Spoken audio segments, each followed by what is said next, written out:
잠시 쉬어가는 의미에서 수업을 시작하면서 했던 오디션 투표에 대해 이야기해 보겠습니다. 노래 실력이 더 나았던 A.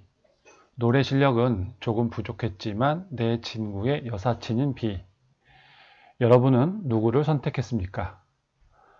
B가 내 친구의 여사친이기는 하지만 오디션은 공정해야 하기 때문에 노래를 잘한 A를 선택한 사람은 이성 프로세스를 거친 결정을 내린 것이고, A가 노래를 더 잘했기 때문에 내 한 표로 A가 떨어지지는 않을 거야 라고 생각하면서 친구의 여사친인 B를 선택한 경우라면 마음의 프로세스를 거친 결정입니다.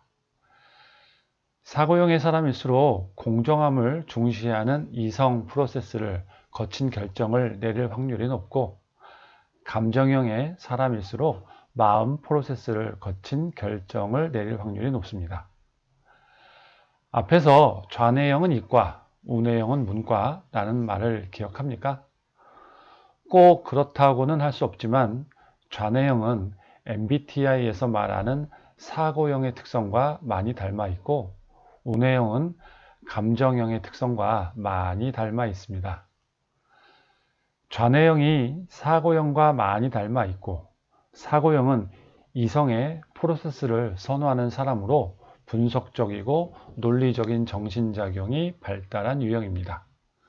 그리고 수학과 과학 같은 자연계 과목은 분석력과 논리력을 많이 요구하는 학문이죠. 이런 관계 속에서 좌뇌형은 이과라는 연결고리가 생기게 된 것입니다.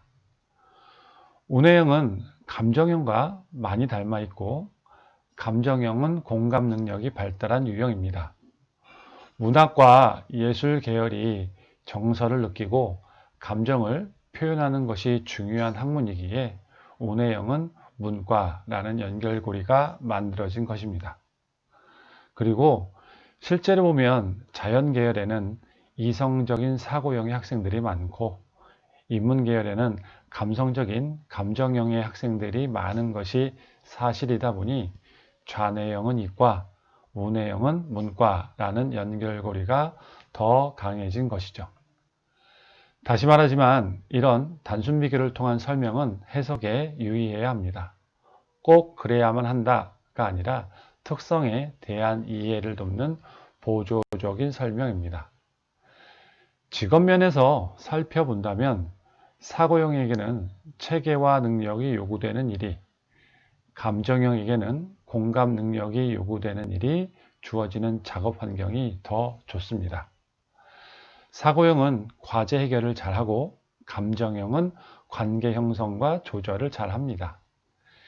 이성의 프로세스를 거치면서 사고형은 논리적인 관계를 따져보고 분석하는 능력이 발달하고, 마음의 프로세스를 거치면서 감정형은 자신의 마음뿐만 아니라 다른 사람의 마음까지도 헤아리는 능력이 발달합니다. 그런데 이성과 마음은 서로 상호 배치되는 관계에 있습니다. 둘의 관계가 꼭 줄다리기 하는 모양새와 같아서 이성을 따르게 되면 그만큼 마음이 손해를 봐야 하고, 마음을 따르게 되면 그만큼 이성이 손해를 봐야 합니다. 감정형의 결정을 사고형이 마음에 들어 하지 않고, 반대로 사고형의 결정을 감정형이 마음에 들어 하지 않는 것을 경험하는 것은 그리 어려운 일이 아닙니다. 다시 말해서 사고형의 특성인 체계와 능력이 발달하면 발달할수록 그 사람의 공감 능력은 덜 발달하게 되고, 그 반대의 경우도 마찬가지입니다. 직업적 장면에서 능력 발휘는 성과와 연결이 되고, 성과는 경제적 보수와 밀접한 만큼 잘할 수 있는 일을 직업으로 갖는 것은 중요한 일입니다.